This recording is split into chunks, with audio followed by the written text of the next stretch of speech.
Hello, my little froshling humanitites. Hope you've had a good turkey break.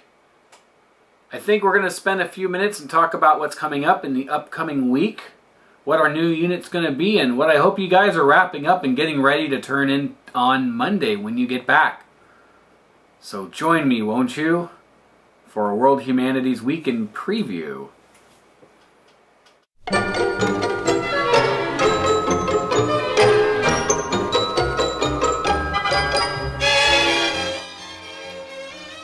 So, what became really clear to me as I was going through your first body paragraphs was that there was a fundamental lack of paying attention to what the actual assignment was, which is really unfortunate.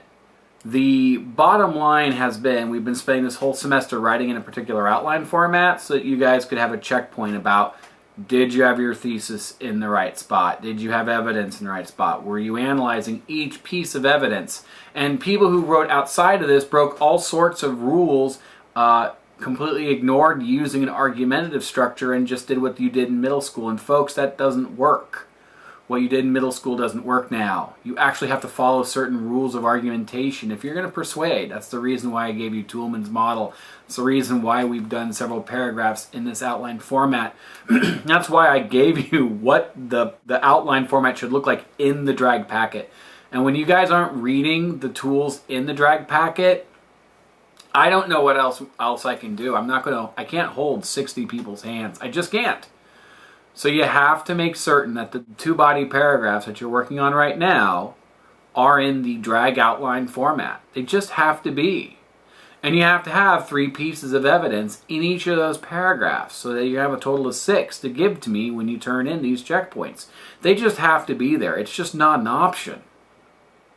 So I think what I'm going to do is give you a couple screenshots about what your body paragraph should look like. I mean, what is it that you're supposed to be doing? And I think the first thing that you're going to notice is it's an outline format. And then the second thing I think you need to notice is each piece of evidence is a specific data point. It's not the analysis of the author. It's the evidence that the author is using to base his own analysis off of. But you're taking this evidence into a direction that's slightly different from what they're doing. So, and this is really important. You've had this whole week just to write these 2 paragraphs. So that's plenty of time to get that all done. So 59 individuals need to come in with 2 paragraphs on Monday. That's just not an option to not do that. There's very little reason why it shouldn't happen. So, you've got to get the stuff into me, because if it's not done and I don't get it and I can't get feedback on it and get it back to you, the final product is going to be garbage. And we can't have it be garbage.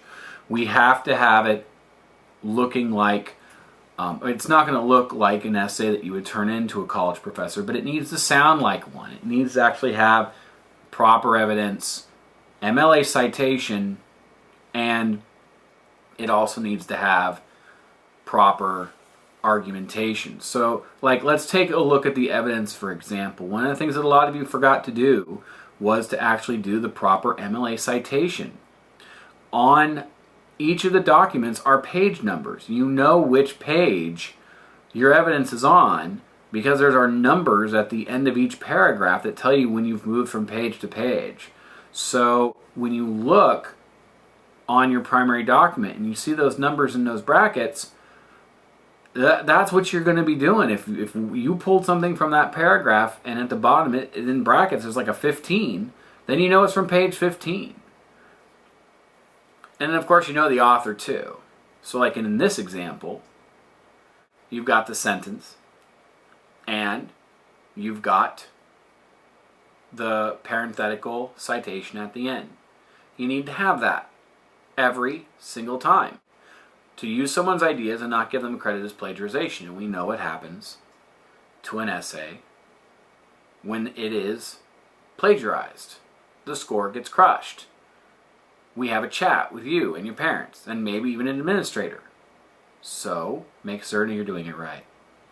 And there should be no confusion. 2 paragraphs. Those are the next 2 checkpoints. 2 paragraphs. That's what's due. So, I haven't had an awful lot of emails about, hey, could you take a look at this sentence? Or, hey, am I doing this right? You all are waiting until tomorrow to write these paragraphs. And that's probably not the sharpest idea. Hopefully you've been thinking about getting them done before Sunday. I'm very concerned. Anyway, maybe you guys can prove me wrong. We'll see. Anyway, so that's the group chew out. Let's talk about some positive things here. Let's talk about what's coming up. Oh, first of all, Feast Day. Feast Day was fantastic, guys. I haven't gotten all the pictures from Miss Johnson yet, but when I do, I'll try to do a Feast Day YouTube video with pictures and stuff, and we'll put something together with that. I thought it went exceedingly well. It looked like everybody had a good time, and the 2 administrators who came in and watched a little bit, as well as I think 3 or 4 staff people came in. We're all just blown away by what you guys were doing. So you all should give a big, should give yourselves a pat on the back for how well you guys did Feast Day. It really, I thought, worked fantastically well. I've learned a lot, and I know I'm going to make a few changes next year, and some of you have already given me some cool feedback on changes for next year. So hopefully next year's freshmen will benefit from the work that you guys went through. So what are we going to be doing here the next couple of weeks? Well, good news, everybody. We get to look at some very, very, very cool stuff while we wrap up our drag papers. Remember, our drag papers are due in 3 weeks. And those 3 weeks are going to go by very, very quickly. Unless something weird happens, I'm not off on a tournament or I don't plan on being sick or anything, so I'll be here the full 3 weeks to be able to help you guys get your papers wrapped up. But in the meantime, what do we get to do? We get to look at the children of the cataclysms of the 14th century, right? We ended the Middle Ages with these 3 major catastrophes: the plague, the schism of the West, the 100 Years' War, and out of all of that chaos came the Renaissance. I mean, how cool is that? So we're actually going to be spending some time looking at the Renaissance, and we're going to look at how the Renaissance needed the cataclysms of the 14th century to happen, and we'll also take a look at how the Renaissance sets the stage for the next major units that we're going to take a look at. Tucked inside the Renaissance also is the Protestant Reformation, which we're going to spend some time and look at as well. If you want to, there's a brand spanking new crash course on the Protestant Reformation that you may want to watch. It won't answer all of the questions on the Reformation part of the Renaissance Reformation test, but I think it's a great primer, and I think Green does a really good job of demonstrating how the Reformation was for everybody its own thing. Like, it wasn't just one thing. It wasn't what Luther had intended. The Reformation was the justification for decisions, lots of different decisions made by lots of different people. And so, if you want a good political, economic, social look at the Reformation, go check out the new Crash Course video. Oh, I should probably put a link to it in the video somewhere, right? There. Where should I put the link? Oh, I don't know. Everywhere. I don't know. Process that, YouTube. So, and then with the Reformation and also the Renaissance, it means we finally get our Mr. Nickel art moment. I will make certain that he comes in and does the Renaissance art lectures for you guys so that I won't impair your art abilities any more than absolutely necessary. It'll be a good time. He's looking forward to connecting with you guys with that. So, I think that just about does it for the preview for what we're going to be doing this week. The updated website will have the reading calendar ready to go by Monday. It will also have a couple of the assignments that we're going to do ready to go by Monday, as well as the study guide, as well as the projected exam day.